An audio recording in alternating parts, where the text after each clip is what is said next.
Hello, and welcome to an audio recording log provided for the Foundation staff by BubCorp. This recording has been created for personnel which are unable, or in some cases unwilling, to read the appropriate materials for various skips in the Foundation's possession. This recording is intended to be an adequate replacement for reading the specified articles in their entirety. Please send any feedback about these recordings to your designated BubCorp representative, and please have a wonderful day.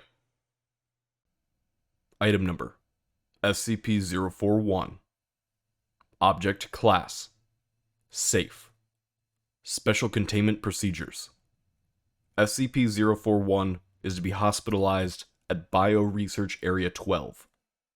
Although not Keter class, should SCP-041's abilities ever propagate beyond a reasonably containable area, the risk of SCP-sensitive information being broadcast to the public remains too great a risk and warrants area-level isolation away from the general populace.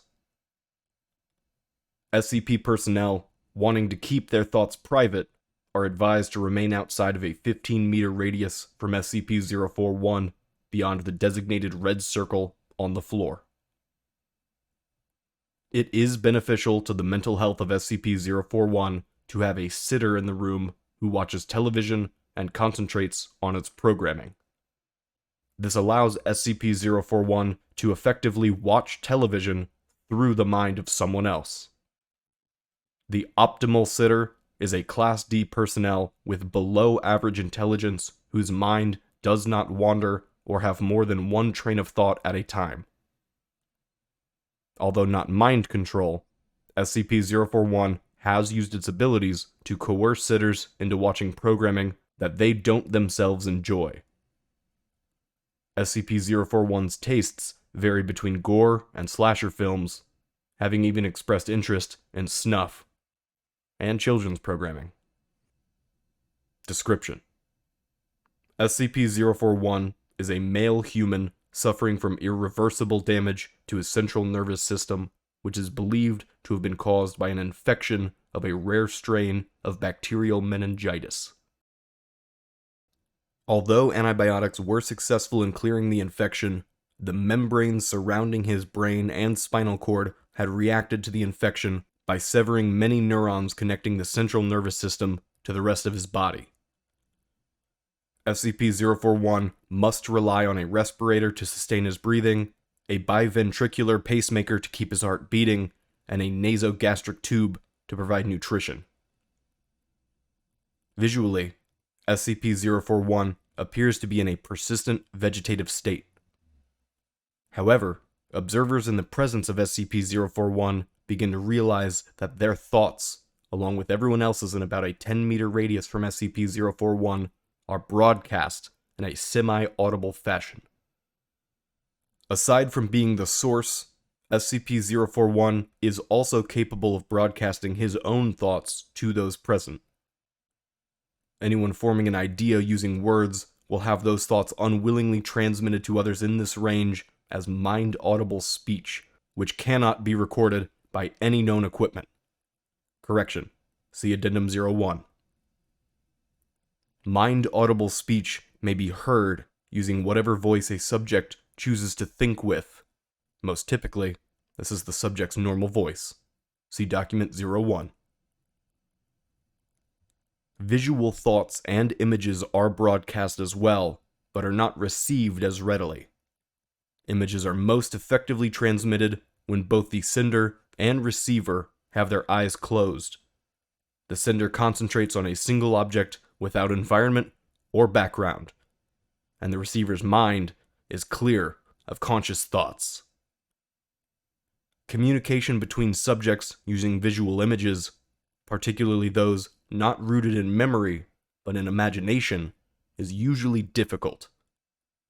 The sender typically has trouble conceiving a highly detailed mental object from a single point of view, while the receiver will often try to fill in gaps of missing information, ultimately resulting in the receiver seeing a different image from what was sent.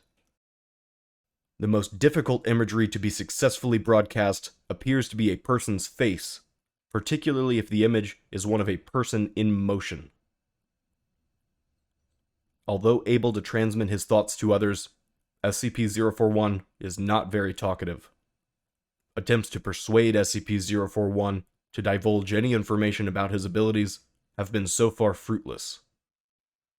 SCP-041 is typically silent and normally will not respond to any direct attempts at communication. However, SCP-041 appears to have a sense of humor as he occasionally interjects comments into the conversation of others. Addendum 01. While researcher was taking voice notes using a digital audio recorder, a fellow researcher was changing the television in SCP-041's room. While the television was on a channel of static, disembodied voices could be heard filtered through the white noise. Attempts to record mind-audible speech with white noise generators and sound recording equipment have begun to yield modest results, though most audio is garbled and recorded sounds may or may not be voices and are widely left towards individual interpretations. Addendum 02. It has come to my attention that several personnel have used SCP-041 as an ad hoc she likes me not detector. This is one of the most appalling things that I have ever heard. Are we safeguarding potentially world-destroying objects, or are we in 3rd grade? Dr. Klein. Document 01. Researcher's quote. You know, the first time I was in that room with Kent and 41, I kept hearing this singing. It was this little girl's voice, singing some kid's song. It wasn't the TV, and it definitely wasn't a radio. It was in our heads, you know. So, I think, if I was stuck in a bed without anything else to do, I'd sing like a little girl too. And then this voice comes into my head. Hey, it's not me. I don't know that tune. And then old Kent looks at me, gone all white in the face. Note, this event occurred after SCP-239 was placed in a chemically induced coma.